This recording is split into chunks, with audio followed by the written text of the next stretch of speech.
qui est un adorateur? Déjà, avant de parler de qui est un adorateur, permettez-moi de m'exprimer en français. Il faudrait déjà définir c'est quoi l'adoration, parce que le concept d'une chose va déterminer le reste de ce qui doit être dit au sujet. C'est quoi déjà l'adoration?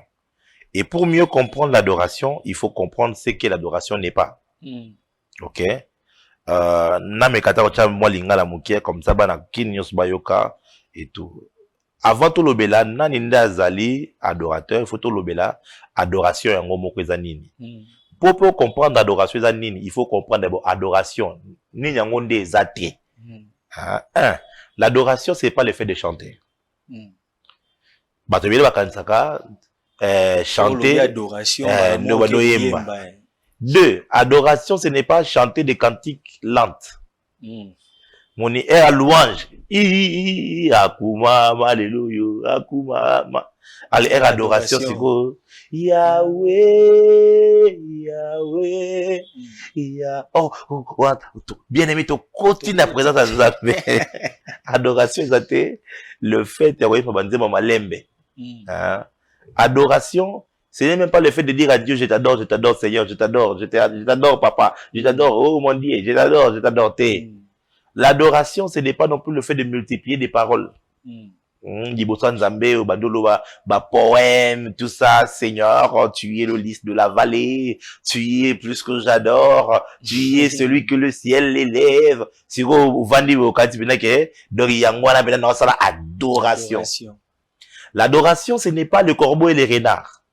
C'est-à-dire le fait de flatter Dieu, avant de lui demander, oh, maître renard, maître corbeau tenait à son bec un fromage. Maître renard par l'odeur allégée lui était à peu près ses langages. Oh, bonjour, monsieur du corbeau. Que vous êtes joli, que vous me semblez beau. Sans mentir, si votre ramage se rapporte à votre plumage, vous êtes...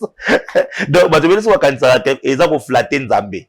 Donc, na bonde non Nzambe na bonde na lempi allez. Na suka Nzambe c'est pesanga yango mona banzemo na biso mingi ekeda ndengo wana par exemple to bandi par exemple nzembo nini susu toki par exemple tout aller n'importe quel nzembo ya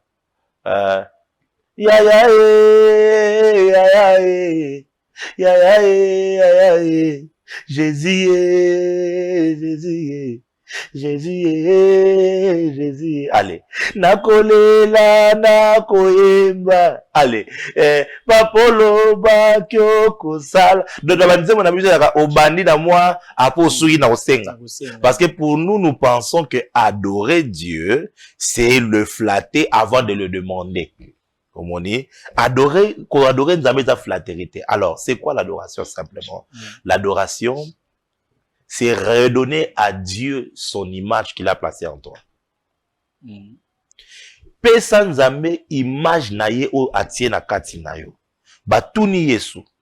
Est-ce que toko kofuta mpako na César tote? Abibo elangai pièce moko. Na pièce wana atuni bango elongi oyo. Na bongsa bien pour so otie le boro bien te ba lo za kisi pamba. Toko mo banga. Pour on a le son de faire match ça peut ça match ça peut comme problème na chata boye kase yes ça est elongio eza na kati ya G5 yo eza ya nani balobi elongio eza ya César alobi rendez à César ce qui est à César, à Dieu ce qui est à Dieu. C'est-à-dire quoi? Mbongo bosimbi lokolo eza na elonga César bo pesa ngo César bo futa mpako. Mais bino bo salemaki na image ya nani? Yo osalemaki na image ya Nzambe. Zongisela Nzambe image na ye. C'est-à-dire quoi? Nzamba za nani? Nzamba za bolingo. Nzamba za kimia. Nzamba za boboto. Pesa Nzambe nature na ye. Aucun d'église n'engolingi. Si tu n'es pas quelqu'un qui vit dans l'amour, si tu n'es pas quelqu'un qui obéit à la parole de Dieu, si tu n'es pas quelqu'un dont la parole de Dieu a pris place dans son cœur, tu ne peux pas adorer Dieu. Tu ne peux pas être un adorateur. Donc, oh, ça, les âmes les apamba. Et tu y a bien la religion. Nde ba te belé au basala kanaba na bingomba yangwana. Baki, Nzambe papa na commission na netolio Nzambe na ngana pa bolio za Nzambe munene. Mais soka zongi na ndako. Mwana kazi wa yaki na vacances. Poaza mwana kazi. Aonyokola ye. Asa akabola basani. Sani oyo eza bana oyo ya bota. Sani okuna eza bana mobala bota ke libanda. To tango mwasa le mobali ya liboso mobali ya bana e baliaka na sanya salite.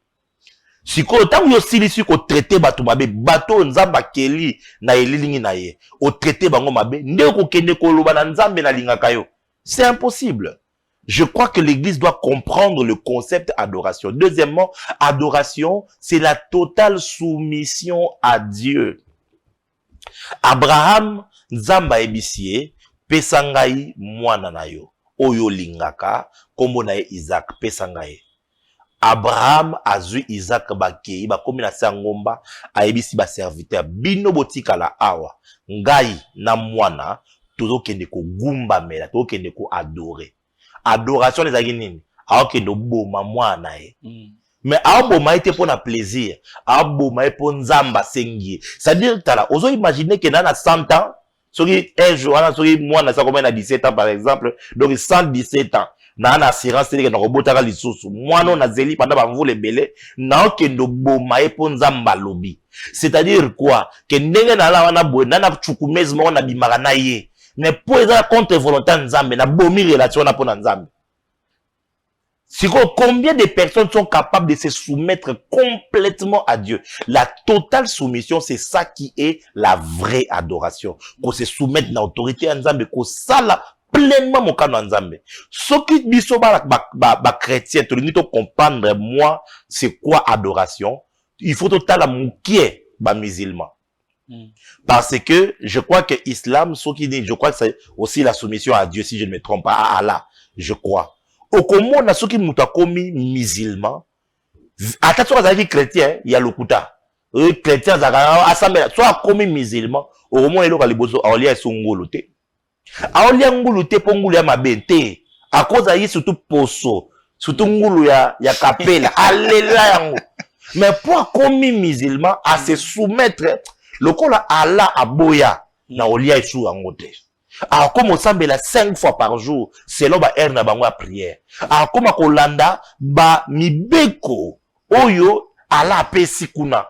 C'est ça, au fait, être musulman. C'est ça, qu'on a la kata religion. Si yo, osa chrétien, okendeka église, kocha ba offrande, banani. Mais makambo yo nzamba sengi osala.